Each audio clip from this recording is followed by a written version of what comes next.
Bonjour, donc je vous propose une petite vidéo. C'est une théorie donc, qui se base, que j'ai imaginé en m'inspirant d'un truc de neurosciences, pour essayer d'expliquer un peu le vice, la vertu, mais à l'échelle humaine et sociale, mais d'une façon très différente que la façon philosophique classique, quoi. Donc en gros, pour expliquer, on va partir du principe que l'homme est une espèce de machine, et comme un algorithme un peu d'optimisation, il est orienté par un système donc, de récompense ou de punition interne dans son cerveau. En gros, quand il va faire certaines choses, ça va lui donner de la dopamine, par exemple, qui va lui donner envie de recommencer. Et c'est un peu comme ça que les gens sont motivés par certaines choses ou par d'autres en fonction de leur recherche en fait de cette dopamine et les choses qui vont lier à cette dopamine. Et donc je vous propose d'explorer un peu ce que ça peut donner appliqué à une personne ou à la société, donc les habitudes qui vont être toxiques, ou d'autres qui vont au contraire, où l'hormone fonctionne normalement du coup, où ça va au contraire être très constructif et va guider la personne et favoriser sa survie et celle de sa famille. Donc on va pas parler que de dopamine, on va dire qu'il y a 4 mécanismes de récompense. Alors, ça il reste une théorie, hein, c'est plus une ébauche. Donc la dopamine, la sérotonine, l'ocytocine et les endorphines. Donc ça c'est pas moi qui l'ai inventé, hein, ça circule beaucoup sur internet. Donc si on commence par la dopamine, donc la dopamine c'est un neurotransmetteur qui est associé donc à tout ce qui est surprise, découverte, mais aussi quand on mange, quand on baise, etc. Souvent aussi associé aux drogues. Donc après, à partir de ce levier, je peux imaginer 3 niveaux. 3 habitudes qui vont venir se lier pour avoir cette dopamine, de la moins toxique à la plus toxique. C'est-à-dire, je vais dire, il y a un niveau en fait, c'est le niveau où cette hormone, ce neurotransmetteur, il engendre des bonnes habitudes. Un niveau où il est court-circuité, donc ça handicape la personne, ça lui fait perdre du temps. Et à un niveau, le dernier niveau, le plus grave, qui sera le niveau où il devient toxique pour lui, mais en plus pour la société, pour les autres. Donc là, on rentre dans une dysfonction sociétale. Donc le premier niveau, la dopamine, ça va mener à la curiosité, à la reproduction, à l'alimentation. Donc là c'est bien quoi, ça permet de devenir plus intelligent, de se reproduire et de manger, de subvenir à ses besoins, c'est essentiel, donc là très bien. Mais on pourrait avoir une conduite plus déviante. Donc il y a d'autres choses qui donnent de la dopamine mais qui ne sont pas pertinentes par rapport à notre survie et celle de notre famille. Par exemple, donc on est au niveau 2, niveau intermédiaire, les jeux d'argent ou la drogue, qui vont court-circuiter donc le mécanisme en donnant du plaisir tout de suite sans que en fait cela soit lié à nos besoins pour survivre. Et en niveau 3, donc le plus grave, on peut avoir par exemple la guerre, donc la volonté de foutre le bordel et le chaos autour de soi pour s'exalter, de voir tout voler en éclats. On peut avoir le désir de faire des expériences sur des individus ou sur des animaux pour voir ce qui va se passer, un peu comme un psychopathe, par exemple, qui verrait une personne, pas comme dans Hannibal, et il va la tuer ou pas pour voir comment va réagir l'autre à côté, par curiosité, etc. Donc ça, c'est les 3 niveaux que moi j'identifie. Ce qui est intéressant, c'est de réfléchir aussi sur les sociétés. Les sociétés où on va avoir beaucoup de dopamine, c'est-à-dire on va avoir accès à beaucoup de reproduction, de bouffe, où on aura beaucoup d'effets de surprise, de drogue, etc. Quelles peuvent être les conséquences sur une société qui est très riche en dopamine? Déjà, il faut savoir que la sensibilité donc, aux neurotransmetteurs, elle diminue au fur et à mesure qu'on en absorbe. C'est-à-dire plus on va avoir de dopamine, plus il va nous en falloir beaucoup pour que ce soit une nouvelle récompense. Donc on va en chercher de plus en plus. Et donc ce qu'on peut s'attendre dans le cas de la dopamine, c'est que les sociétés où il y a beaucoup de diffusion de dopamine, on va avoir des gens qui sont plus de comportements addictifs. Parce que quand on a autant à manger qu'on veut, qu'on baise autant qu'on veut, qu'on regarde le buzz sur internet, etc., il nous en faut toujours plus de sensationnel, mais aussi on va être accro au sucre, parce qu'il faut manger de plus en plus sucré pour continuer à avoir le même plaisir. On va développer donc plein de comportements addictifs, on va être beaucoup plus sensible à ça, parce qu'il nous faut beaucoup de dopamine pour être heureux, enfin pour se sentir bien par rapport à ça, pas être en manque. On peut s'attendre aussi à ce que les gens soient plus impatients, ils auront moins de patience, il leur faut la surprise, il faut que ça aille vite. il leur faut la satisfaction immédiate, et qu'ils aient un mode de pensée qui soit plus rapide, plus dynamique, mais beaucoup moins organisé du coup. Donc qui sautent d'une idée à l'autre comme ça, sans arrêt. Ce qu'il faut savoir aussi, c'est que la dopamine est antagoniste de la sérotonine, qu'on va voir après. Ça veut dire que quand on a beaucoup de dopamine, on a moins de sérotonine et vice versa.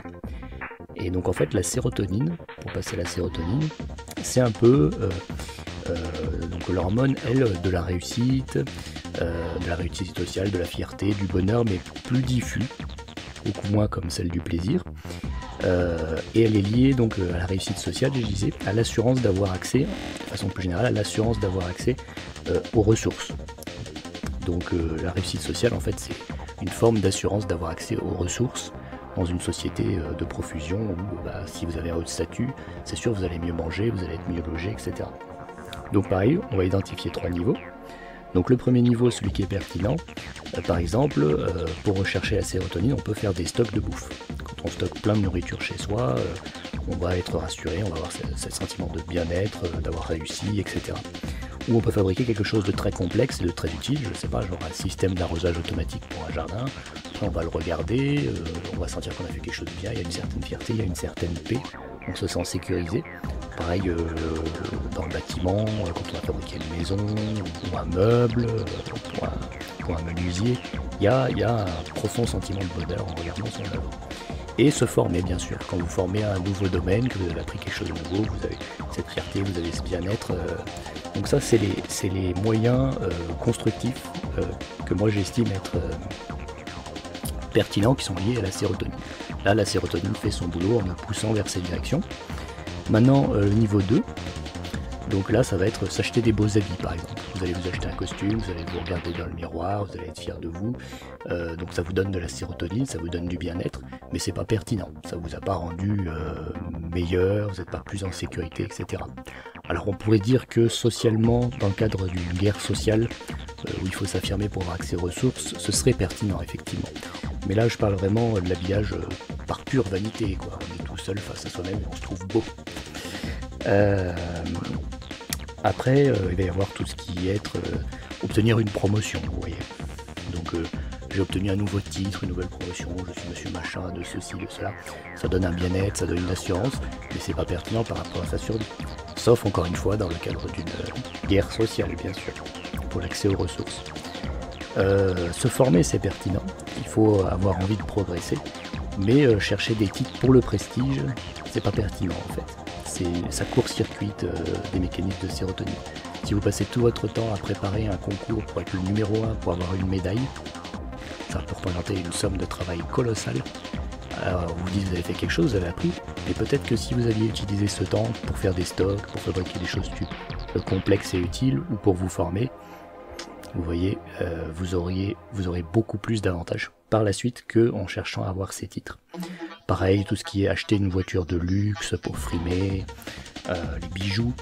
Les bijoux, c'est très valorisant, c'est très rassurant, ça donne cette quiétude, ce bonheur, cette admiration pour soi-même, mais c'est pas pertinent. Un bijou, c'est inutile, ce n'est pas un outil, ça sert à rien. Se laisser flatter par une idéologie.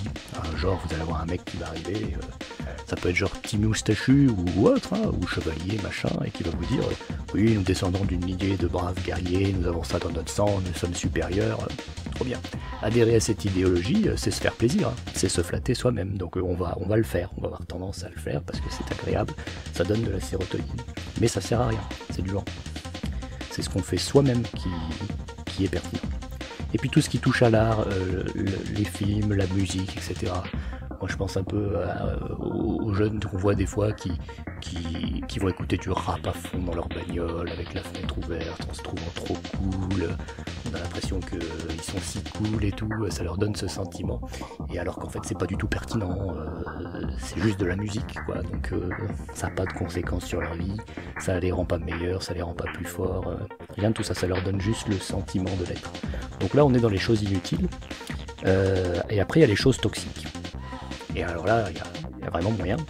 Donc notamment, on a tout ce qui touche à écraser les autres. Donc vous rentrez, vous écrasez tout le monde, vous dites combien vous êtes supérieur aux autres, Combien les autres sont minables par rapport à vous. Vous tombez sur quelqu'un qui peut pas se défendre et puis vous le défoncez. Du coup, tout de suite, vous vous sentez supérieur. Sinon, vous pouvez détourner votre environnement. Vous voyez, si vous avez une responsabilité managériale, vous pouvez détourner votre entreprise pour réaliser un projet qui vous tient à cœur, pas parce que c'est un projet utile, mais parce que c'est votre lubie, et puis c'est vous, en fait c'est vous que vous essayez de vendre au travers de la réalisation de ce projet. Et le fait de mobiliser toutes ces ressources derrière vous, autour de vous, de votre personne, de votre ego, c'est extrêmement flatteur et très sécurisant. Donc ça c'est les aspects toxiques, là on est sur du niveau 3, écraser les autres, dominer son environnement pour réaliser ses niveaux. Donc vous voyez, c'est quand même problématique. Qu'est-ce que ça engendre au niveau des sociétés? Je veux dire, une société ou une classe sociale dans laquelle les personnes ont eu accès à beaucoup de sérotonine, où ils sont constamment valorisés, où ils ont accès à plein de ressources, où ils sont rassurés de ce côté-là. Et bien déjà, comme on a dit que la sérotonine et la dopamine étaient antagonistes, si vous êtes plus heureux, si vous êtes plus sûr de vous, vous allez être moins curieux, moins à la recherche du plaisir, donc vous allez devenir plus complaisant et moins curieux. Et ça a une conséquence assez délétère, c'est que plutôt que d'essayer de rechercher la connaissance, plutôt que de courir après vos besoins, de progresser, vous allez vous flatter vous-même, vous allez vous dire que vous êtes parfait, et vous n'allez plus essayer de progresser. Seulement rechercher des choses qui vous valorisent, mais pas essayer de vous améliorer vous-même. Donc ça va être des sociétés où les gens sont complaisants, fiers, snobs en fait. Et en fait on remarque dans les milieux prestigieux, genre Cour du Roi, milieu de la haute, Jet Set, ou je sais pas quoi. Encore que Jet Set c'est moins évident parce que les artistes sont peut-être un peu moins sensibles à certains aspects de la sérotonine. On va avoir un des milieux avec des déluges de flatterie, des étiquettes, du luxe. Vous allez rentrer à Versailles, il y a de l'or partout, ça en devient moche tellement qu'il y en a. Donc vous allez avoir des tableaux des membres familiaux illustres, les gens vont devoir s'adresser à vous d'une certaine façon. Et puis on dirait que les gens prestigieux, ils courent après toujours plus de prestige, il leur faut toujours plus, et ils sont toujours en manque, et c'est la dégringolade comme au niveau d'une drogue, quoi. Donc on va vraiment avoir des sociétés où les gens sont à la recherche de l'attention, de se valoriser eux-mêmes, ils en faut toujours plus de luxe, etc., sans jamais qu'ils soient satisfaits. Ensuite, on va parler de l'ocytocine. Donc l'ocytocine, c'est l'hormone de l'attachement. Clairement, c'est une hormone qui sert à pousser, à s'occuper de ses proches, à passer du temps avec eux, notamment avec les femmes enceintes qui sont en voie de procréer ou qui sont en voie de procréer, et les enfants et les bébés. C'est important que dans un groupe familial, les gens soient attachés les uns aux autres, ne s'éloignent pas trop les uns des autres pour pouvoir se protéger mutuellement, pour que l'homme au moins protège sa famille, que la femme s'occupe des bébés. Et du coup c'est pour ça qu'il y a cette hormone, et de ce côté-là elle est pertinente. Après au niveau 2, dans les trucs pas pertinents mais pas toxiques non plus, on a tout ce qui va toucher aux caresses, au romantisme, regarder un film ensemble avec sa copine en faisant le câlin, etc.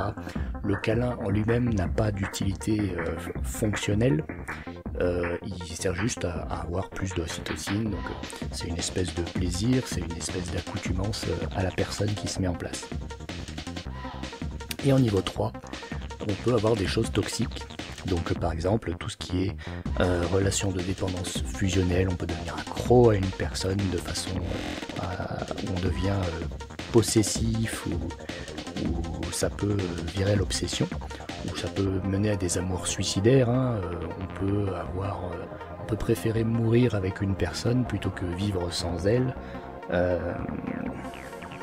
On peut aussi aller vers des dérives sadomasochistes d'un type spécial, c'est-à-dire dans des jeux sadomasochistes on va rechercher des jeux de confiance, vous voyez, genre tout ce qui touche au bandage, à l'étranglement.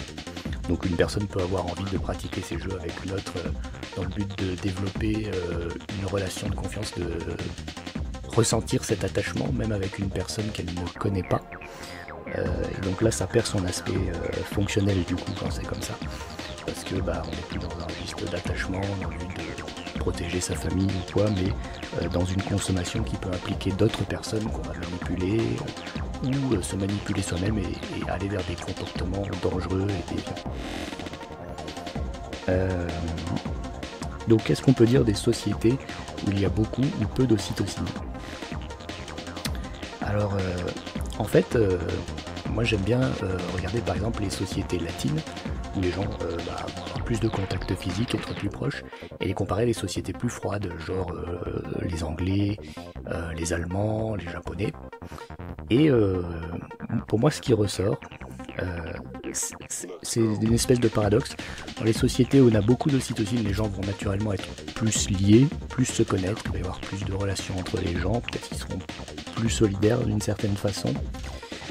Et dans les sociétés où il y a peu d'ocytocine, les contacts sont rares, où les gens sont plus distants, on va avoir une tendance au fétichisme. Parce qu'il faut savoir qu'en fait, quand un objet vous caresse, vous avez la même décharge d'ocytocine que quand une personne vous caresse. Donc les gens peuvent potentiellement, s'ils sont en carence d'ocytocine, s'attacher à des objets plus facilement que des gens qui sont tout le temps en train de toucher d'autres gens, et donc pour qui du coup la caresse d'un objet, ça ne signifie rien du tout. Et donc je trouve que dans les sociétés plus froides, les gens sont plus attachés aux objets, ils ont un côté plus fétichiste, mais aussi ils sont potentiellement plus fidèles et dévoués, parce que je sais pas, je prends un latin qui a plein d'amis, qui fréquente plein de meufs, il peut éventuellement passer d'une meuf à une autre. Alors j'exagère un peu, hein, c'est pas si simple, mais c'est pas la même chose que, je sais pas, un Allemand ou un Japonais qui était puceau à 30 ans, qui a rencontré une seule femme dans sa vie, qui l'a caressée une seule fois, et ça a été la première fois de sa vie qu'une femme le caressait, et qui du coup il va être complètement accro à elle, et il pourra jamais s'en détacher. La misère affective va entraîner des réflexes de fidélité et de dévotion beaucoup plus fortes du coup dans ces sociétés. Sinon, ce qui est intéressant avec cette hormone, c'est que c'est dans les 4 que j'ai cités, c'est la seule qui n'est pas dans l'intérêt de l'homme adulte en soi. C'est vraiment une hormone qui est dans l'intérêt de l'espèce. Et enfin, pour finir, les endorphines. Donc les endorphines, donc là c'est un genre de plaisir physique qui endort le corps pour gérer donc les douleurs liées au sport. Donc elle sert en gros à donner le goût de l'effort du jeu. Et en fait donc l'effort ça permet de relever des défis qui sont liés à sa survie. Et le jeu, donc tout ce qui relève du sport, le jeu aussi pour les enfants, etc. Ça c'est pour tout ce qui est amélioration des capacités physiques. Voilà, donc ça c'est le niveau 1. En niveau 2, on va avoir tout ce qui est un peu bain chaud, massage. Alors après les bains chauds et les massages peuvent être bons pour la santé, il peut y avoir une fonctionnalité. Moi je les cite plus dans un esprit, la recherche d'un plaisir physique apaisant, mais sans forcément que ça mène à un intérêt stratégique. Alors je sais pas si les bains chauds et les massages sont les bons exemples, mais voilà, la recherche de ce plaisir, de cet apaisement, juste pour le plaisir, quoi. Donc là c'est quelque chose qui est neutre, qui court-circuite l'intérêt de l'endorphine. Peut-être que quelqu'un qui passe tout son temps à se prélasser, il fera moins de sport, donc il développera moins ses facultés physiques. Et enfin, dans les dérives globales liées aux endorphines, on va retrouver du sadomasochisme, mais là autour de la douleur. Donc les gens qui vont développer des tendances masochistes, à vouloir se faire endurer des choses, à vouloir qu'on les brutalise, etc. Ce qui peut encore une fois impliquer donc, des risques et aussi la manipulation d'autres personnes pour arriver à leur fin. Le surentraînement, le syndrome du surentraînement, donc là c'est les sportifs qui deviennent accros, qui peuvent plus s'arrêter, qui mettent leur santé en danger. L'esprit de corps sans pertinence. Si par exemple vous prenez 10 hommes, vous les faites subir un entraînement dur, collés les uns aux autres, ils vont avoir cette réaction d'endorphine, mais ils vont peut-être aussi l'associer aux personnes qui sont autour d'eux. Et donc en fait il peut y avoir un attachement qui se crée entre ces personnes qui ont souffert ensemble, un attachement qui n'est pas pertinent par rapport à la procréation, à toutes ces choses. Alors ça peut servir à traverser des épreuves difficiles en restant unis, voilà, c'est un peu mitigé, mais sinon on peut attacher n'importe qui à n'importe qui en les soumettant à des épreuves communes, quoi. Même des gens qui n'ont rien à faire ensemble. Voilà, alors qu'est-ce qui va se passer dans les sociétés où il y a beaucoup d'endorphines, donc où les gens sont très sportifs, voilà, on leur donne du sport, on leur donne des massages, on leur donne plein de choses comme ça qui leur donnent beaucoup d'endorphines. Et bien là, on va avoir une tendance, je dirais, à ce qu'il y ait une désynchronisation entre la volonté et sa nécessité. C'est-à-dire que les gens, au lieu de rechercher l'action quand ils vont avoir besoin de réaliser une tâche difficile ou ils vont avoir besoin de mobiliser leur volonté, paradoxalement, ils vont pas trop être capables de le faire. Ils vont plutôt aller vers la recherche des endorphines par les moyens qu'ils connaissent. C'est-à-dire qu'on va avoir des gens qui peuvent être de grands sportifs ou des adeptes de massage ou je sais pas, de détente, mais qui n'auront pas le courage de laver par terre chez eux, par exemple, ou de faire des choses simples, des corvées, etc. On va avoir une perte de la volonté du coup. Maintenant, j'aimerais nuancer un peu tout ce que j'ai dit. Donc, mon objectif, c'était avant tout de présenter une façon de voir les choses, donc dans laquelle, en s'appuyant sur son système hormonal supposé, chacun pouvait essayer de classer ces types de comportements en 3 catégories, de la plus constructive à la plus toxique, afin d'essayer de s'améliorer soi-même en identifiant de façon méthodique ces comportements toxiques ou ceux qui se révélaient être une perte de temps. Maintenant, il est clair que, afin d'illustrer ce paradigme, j'ai projeté mes propres préjugés, mes propres opinions sur les différents types de comportements et où est-ce qu'ils pouvaient être placés. Évidemment, tout ça est beaucoup plus nuancé et beaucoup moins strict, ciblé, je sais pas comment on pourrait dire.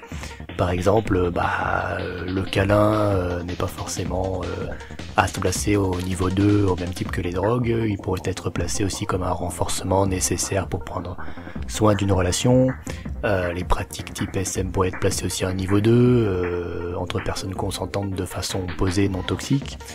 Les beaux vêtements, comme je disais, qui peuvent ne pas forcément être considérés comme une perte de temps, mais comme de la stratégie sociale. Bref, vous voyez, tout ça se confond un peu. Pareil au niveau des latins et des allemands et des japonais, voilà, tout, c'est pas aussi carré, c'est pas aussi ciblé, c'était vraiment histoire d'illustrer, quoi. Donc voilà, à chacun de se faire son opinion et de ranger ce qui lui semble le plus pertinent dans chaque catégorie, et puis c'est l'évolution qui fait le tri après.